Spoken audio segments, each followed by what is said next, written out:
I see a resentful woman's spirit stalking you. Just one resentful spirit? She can handle it, I assure you.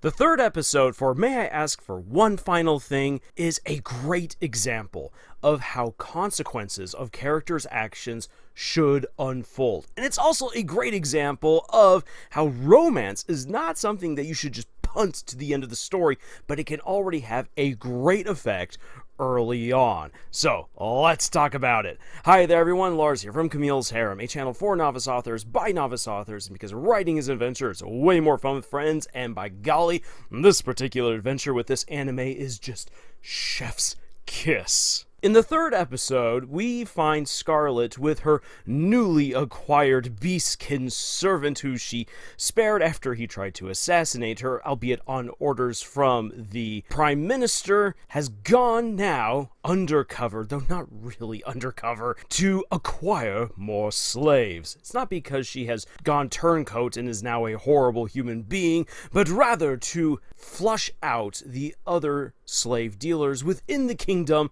so that way the prince may rally, snatch them all up, bring the prime minister to justice, and cleanse the kingdom of the rot from within. Now, while this particular plot thread is the most important within the episode, at least narrative-wise, moving the main plot forward, it is curiously the least interesting and engaging of all of the things happening in this episode. It's all just basically to build up to the funny joke of Scarlet taking on a werewolf slave taskmaster who wishes to just, well, beat up on everyone because he's a horrible individual, and Scarlet then just proceeds to woman handle him and then one punch gal her way through a wall and send him flying Team Rocket style into the into the horizon and beyond.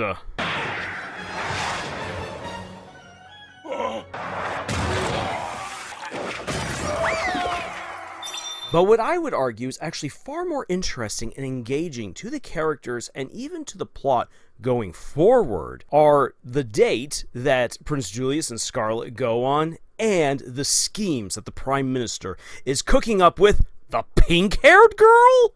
Why would a piece of lichen brass be more valuable to me than this sacred talisman? If they get in your way, feel free to use it without mercy. Let's start off with the dates. So we know that Prince Julius is absolutely enraptured and enamored with Scarlet, but she not so much. She sees him as just this teasing, weird individual who is obviously better than his younger brother Kyle, but he's still just one of those noble twits that she would love to just punch his face in, as seen in this particular moment. You're much more gullible than I thought, Miss Scarlet. However, during their quote-unquote date, we get some excellent insight into Prince Julius as a character. As Scarlet is all businesslike and is just going through the marketing sector of town, she's brushing off everyone who's like, oh, you should buy some apples, oh, you should buy this mithril necklace, you should buy this, you should buy that. Behind her, Julius comes along, he's like, hey, you know what, I will take that deal for buying an apple pie and getting a free apple. In fact, I'm going to take 2. Your mithril necklace you say is worth 10 gold crowns? I say it's worth 2. And he gets it, and he's just buying up all of this stuff, and you're like, oh boy, it's just a prince throwing around his money. But when he and Scarlet happen to have a peaceful moment, and he's kind of mouthing off a little bit as he's enjoying his apple pie, he takes advantage of Scarlet kind of losing her temper to then shove one of the slices of apple pie into her mouth and force her to slow down and enjoy the life around her, and enjoy just the delicious taste of this street-made pie. Also, for all the non-believers out there, apple pie is delicious. What is this? The taste of apples and honey have ignited every single taste bud. Now, as Scarlet is preoccupied with the delicious taste of this apple pie, Julius bears a little bit of his soul and heart to her, admitting that, you know what, as the great prince, as the first in line to the throne, and as someone so intelligent as I realized very early on that the world is rather boring for a person in my position, and I'm surrounded by backstabbers everywhere. No one really engaged me in a way that I felt that I could be myself around them, or that I could ever trust them, until I saw someone like you. And you were incredible. The way that you reacted to my brother's abuse, the way you were so confident, so sure of yourself, and I could tell that you would just stick it to him one day. I knew I could not take my eyes off of you, that I finally found someone who was engaging, interesting, and not like everyone else. You are definitely not like the other girls, Scarlet. You're quite the jokester, aren't you? But even more than that, Julius opens up and says, I know that when I become king, I am going to have to be at the head of my country. And I'm not just going to be a figurehead. I can't just be a figurehead when I know what is happening with my country and what dangers there are outside of it as well. So I'm not just going to kick back and enjoy the fantastic wealth that I tax out of every living soul within my borders. No, I need to be engaged, which means that all of the fun that I could have as a young man will be gone when I ascend to the throne. So I'm going to take the opportunity now to enjoy myself, to enjoy your company, and to enjoy falling in love with you. And he even admits, he's like, yeah, you know, it's a kind of weird because I'm a weird guy. But you know what? I'm going to take it, and I'm going to take the chance. And he kisses her. For crying out loud, this is within the 3rd episode. Yes, this is partially a shoujo, but for crying out loud, wow, Prince Julius, you are beating almost every other guy out there, and this isn't even a raunchy anime. Whew! Congratulations, give this guy a standing ovation. Meanwhile, the Prime Minister is getting ready to catch Scarlet within a trap. He knows that she's coming after him. He's not a dummy, and it's nice to see that after Prince Kyle and a lot of his sycophants, that there's at least some intelligent villains here. And this is where we get some really diabolical stuff going on. The Prime Minister is willing to foment a war if it means distracting the prince and possibly dragging Scarlet into the open where it would be easier to assassinate her.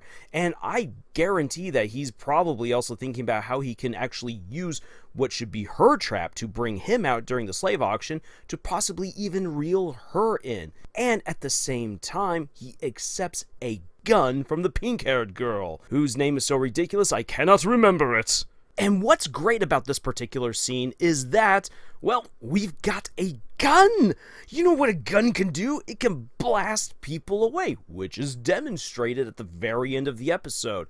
So it doesn't matter what Scarlet's incredible fists can do. She's not Saitama, at least as far as we know, which means that a gun should be able to take her out. Yes, she's got magic, but so do the others as well. Through a combination of careful plotting, bringing in some baddies who are quite powerful, and the use of technology plus magic, this should be enough for the Prime Minister to wipe out this nuisance, get rid of Prince Julius, and find some kind of way of, again, putting Prince Kyle back in line to get onto the throne. And if he does that, that will allow him to preserve his position of power. Now, all of this is just absolutely great because this is something that one would expect to be the natural progression of events, maybe not exactly in this particular way, but nevertheless, it is natural in accordance to the choices that characters have made. Scarlet, by deciding to just cut loose and beat up everyone at the party, including her fiancé, begins a domino effect of everyone who is a part of this illegal slave trade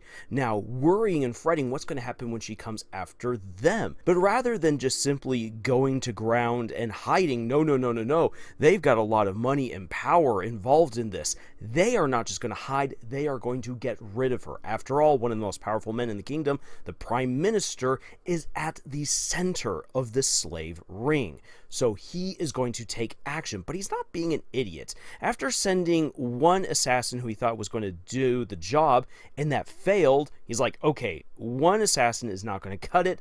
I am going to plan big. If they make a trap, we will make a trap as well. I'm even willing to go very big and involve another kingdom, possibly foment a war if necessary, in order to stamp out my enemies, because in the case of a war, there's less likely of a chance that someone's going to try to get rid of me because the kingdom is going to need stability. I can control the chaos, and within that chaos, get rid of my political opponents.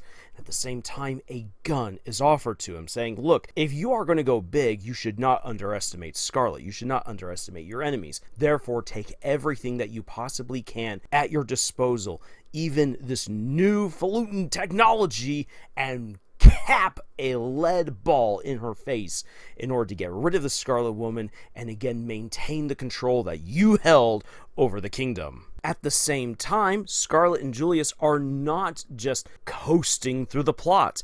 They are preparing their own trap to ensnare the noblemen and expose them all the way up to the Prime Minister, so that way the full authority of the king can be utilized once the slave ring plot has been exposed. Because the Prime Minister is so powerful, it's going to take more than just the word of one prince. Taking down Prince Kyle worked because Scarlet just annihilated everyone with her bare fists. As we learn from her brother and from Julius, they actually were putting together this whole crazy plot in order to get all of the participants together, have all of the incriminating evidence in order to present to the king, because if you're going to take on that many nobles, you need to have the evidence to crush them all, because otherwise it would cause a civil war within the kingdom. So, because of what Scarlet did, everything is now kind of flying by the seat of its pants, or at least as far as the good guys are concerned, because they need to act quickly in order to capitalize on the chaos that Scarlet has created, because if they don't capitalize on it immediately, as we see already with the Prime Minister, he is beginning to turn events in his favor. And what all of this shows is that the consequences of your character's decisions and the stories that you write should matter.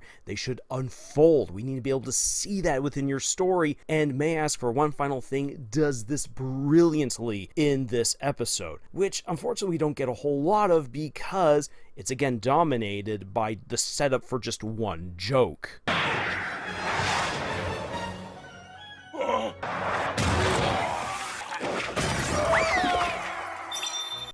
And that should not distract either from the fact that Prince Julius full-on confesses to Scarlet and even kisses her on the cheek. The reason why I really like this move is not because I'm like, oh, my little shipping heart, I love it. No, because it gives us so much information about these characters and progresses them forward. By Julius already admitting his feelings and making his intentions well known that he wants to be together with Scarlet, that means that the whole will they won't they is largely put over to the side, and it's now more about really discovering Scarlet's feelings. And what we find out is that Scarlet has a hard time reciprocating, because even though she feels like she has weathered Prince Kyle very well throughout all these years, she can only see Prince Julius as a tease. She can't believe it because of everything else she's already gone through with her previous fiancé. This means that Scarlet does have room for growth, improvement, and healing. She's not a Mary Sue that can just bulldoze her way throughout the story.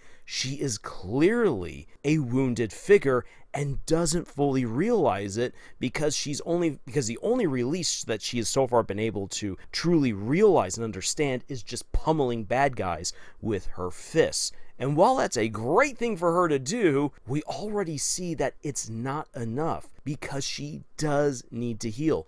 That very quiet moment with the pie and listening to Julius is for her a very calming, very beautiful moment that provides a brief glimpse into a life that she could have should she make the correct choices.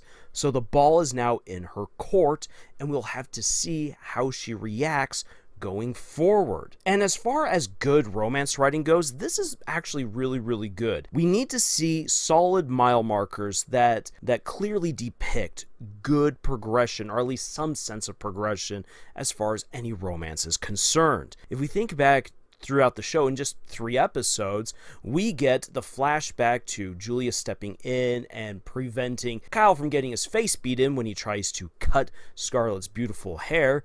And we then see a kind of begrudging friendship / rivalry develop. So we got 2 mile markers. Then Prince Julius swoops on in to help smooth everything over after Scarlet breaks up with Kyle in the most glorious way possible. And that's another big mile marker. Not so much necessarily for Scarlet, because she's like, I'm just getting dragged along by another dumb prince, but for Julius, it is a big mile marker because he's like, fine, I have firmly put myself into Scarlet's camp, and he seizes the opportunity in this episode. He's the proactive one by planting another mile marker by confessing his feelings and sharing a very beautiful, heartfelt moment where he's totally open to Scarlet. This is good to see. This is great progression, and you don't have to wait 6 to 9 episodes to make this happen. You don't need to wait until the end of a book to make this happen. You can already have these moments fairly early on, as we're seeing in this episode, and yet still leave it open to so much character development, intrigue, potential for misunderstandings,